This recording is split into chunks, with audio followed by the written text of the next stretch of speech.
Hey, welcome back. Steve Basic Architect for the Build Show Network. So I thought we'd start over here. Yes, we're at the Riverside project, and I always start with the river at my back.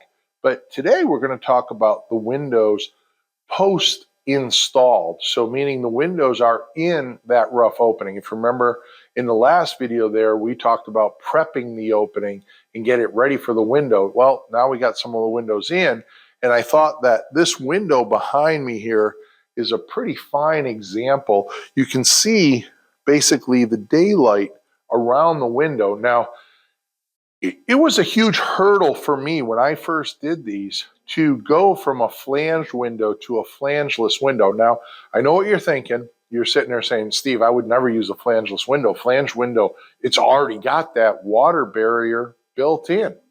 Well, as you can see from last week's video, we do a fair amount of prep work in getting that window rough opening set. But the beauty of a flangeless window is I get the design capability of putting that window and displacing it in the opening almost anywhere I want. I can pull it in if I want deep reveals on the outside. I can put it out flush if I want a nice deep windowsill on the inside. But nevertheless, that's just a fine example. You can see the daylight coming in around the window, but fine example just to, concrete the idea of that window being suspended in the rough opening. We have a window over here installed, and you can see here, we're in a bathroom here. So one of the other beauties of working with European Architectural Supply and or their Schuco fabricator is none of these windows are stock windows, meaning I don't go to a catalog. I don't have to pick a size out of the catalog. I can tell them exactly what I need, and they can define it in the fabricated window. So what do I mean by that? Well, obviously this window is about 30 inches tall, and I believe this one is a little over 7 feet long, right?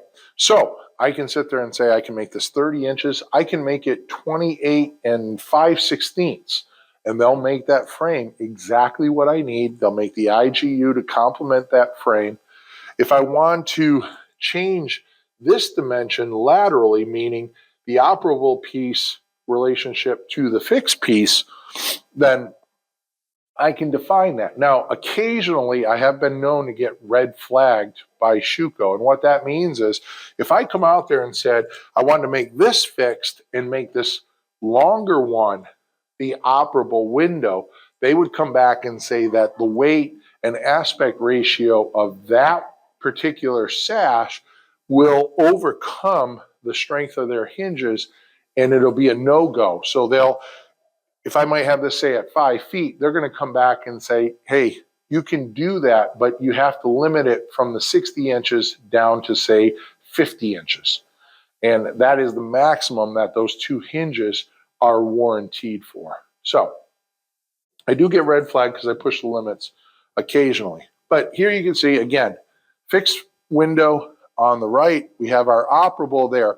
Those of you that are not familiar with European tilt turn windows, it's basically the handle. If you rotate it 90 degrees, you get the turn function. The beauty of the turn function is it turns in, and I obviously get to wash the window. Now here, I would have to get a squeegee, but I have the ability to wash that window also. The tilt version, and this is how Europeans vent their windows, which is a little hard for, domestically Americans to kind of overcome, because everybody thinks, oh, I need to open up the window to get a nice breeze. No, you don't.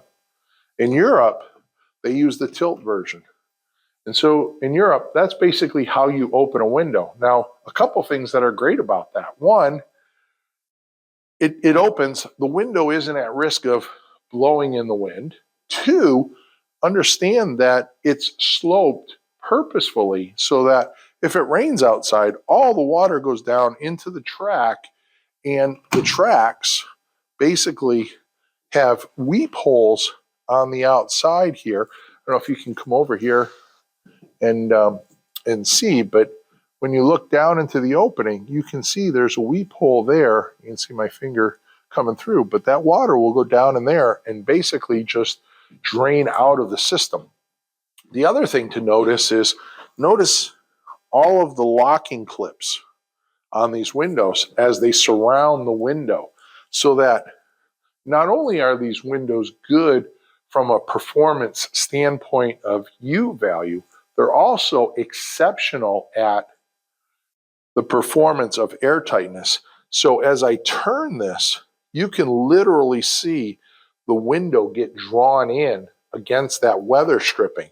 So we have that bead there, and we have that bead inside here of weather stripping, so that when that gets drawn in, it's virtually an airtight system there. Now, we're not going for Passive House certification here, but should we have gone for it, Passive House requires that the blower door test, or the airtightness test, as some people would call it, it calls for both a positive pressure test and a negative pressure test. Why does it call for both? Well, it calls for both because it's trying to check for the performance of the windows from an airtightness standard, right? So if I do a positive performance test in airtightness, I'm basically pushing on the window, right? I'm filling up the house, billowing it with air, and it's applying pressure to the outside envelope, and it's basically pushing on the window. Well, when it pushes on the window, it's pushing the window up against the weather stripping. So common sense would tell you that a positive pressure test is going to help these windows out. But what happens when I turn that fan around and I'm sucking air out of the house and it's under a negative pressure? Well, then the window is being pulled away from that weather stripping. So you have to have some really robust hardware that works exceptionally well so it can perform in that negative pressure test. So, these windows, they provide that. And if you were doing a passive house, the airtightness test is actually the average of the positive and negative number, and that's the final air pressure test that you take there. So, these are just beautiful windows. I love them. If you have a taller window, they also have an option. They call it a sash limiter, which will allow the window to only open about 5 inches. And then you basically just have to put a finger on the little clip and detach it. It's very, very simple. But what that sash limiter does is, on some of the taller windows, it'll stop the window so that a child can't go up to the window and basically fall out if there's only, say, an 18-inch sill or such. So anyways, Schuco windows, beautiful aluminum frame. They look good. They perform exceptionally well. Let's go back to the studio. We'll break out some details. We'll have a little bit of chat about some of the details in the window installation here. So I'll see you back at the studio. All right, I know I said we were headed back to the studio and talk about details, but I remembered why I brought these up. I just wanted to talk to them about it real quick. Remember when we talked in the installation video, we had that straight and we put it in, we rotated it, and I talked about bending it, and then how when you bend it out, it creates that little Z here. Well, here you get to see that Z firsthand. You can see how that it's attached to the window, but when I bend that back out, it allows this to lay flat against that rough opening here, but it provides that little curved attachment there. So just want to do that. Now we can head back to the studio. All right, everybody. We're still talking windows. Hopefully we're not boring you. I'm trying to put together a little comprehensive set of details where we talk about everything Euro windows. So thanks to our good friends out at European Architectural Supply that we get these windows from. And anyways, we got the jam detail here. So let's bust that out. And I know the details might not fully coordinate with everything we're doing on our job site there, but I'm trying to get you the full gamut of what we did out there and then get you all the details here in the studio so you can put the whole picture together of just how we go about putting those windows and getting them, acquiring them, and putting them in. So anyways, let's have at it. Big Red in hand. GM detail. All right, everybody. So, got Big Red in hand. Got the jam detail here. You can see, actually just have one drawn in here. There should be two. Yeah. So, we have our king, and then our jack stud there. You can also see that we have our zip R9 on the outside here. And the zip R9, well, that is 1.5 inches of poly iso cyanurate. And then this is a 7/16 OSB. Now, notice on the jam, we actually carried that in, and you'll see that in that series of videos where that 7/16, and I call that a jam liner, right? So if you think about it, before we actually cut the hole, this zip R9 would have just continued across the wall. Now, one of the problems with that is we don't want to have houses without windows. Joe would always make the comment of, man, if we could design and build houses and that didn't have clients, we could build a hell of a good performing house. But unfortunately, we have to have windows. And so the minute we say we can't let that continue, well, there's a lot of things that I still want to maintain continuity on, right? One of my favorite words, right? Because it's key.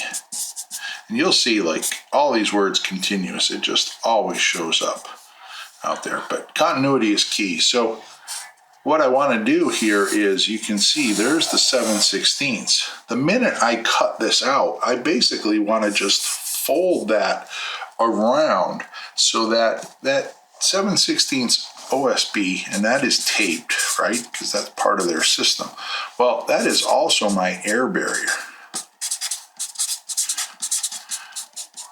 And the minute I cut a hole in this R9 and remove this section, then even putting a window in, and you can see the window is, literally right there.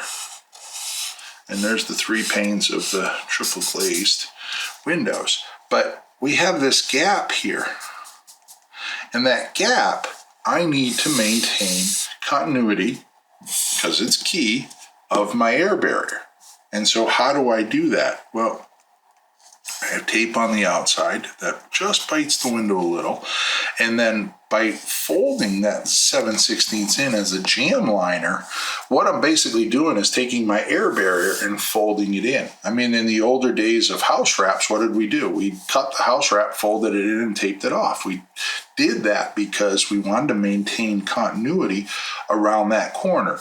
That jam liner also helps protect that exposed face of the 1.5 poly iso at the end of the zip R9 there. So by bringing that jam liner in, we've maintained that air barrier continuity around the corner. Now I can simply, the window here is also my air barrier, right? And the glass, and the window manufacturer takes care of, all of the connections in here to maintain air barrier continuity. I basically have to take the edge of the window somewhere out here and attach it to my jam liner, which is my site air barrier. So I can tape it there. We'll put some expanding foam in there, and then you'll see we'll basically tape that off. And as you saw on the job site, we can actually tape over a bunch of the connector pieces. And this one here on the outside, that'll go around all 4 sides. This one here, you won't see it down below. This will be just a jam and head where you'll see that tape. And that's basically, so it's partially working as an air barrier. Obviously air can get in underneath and come up. Hence the reason for some expanding foam, and more so for the four sides that the interior tape is I would say that would be our primary air barrier. And then this would be secondary, right? So you hear a lot of people in the building industry, and Joe would always say it, belt and suspenders. Belt and suspenders keeps you out of trouble. All right, so that's our belt and suspenders.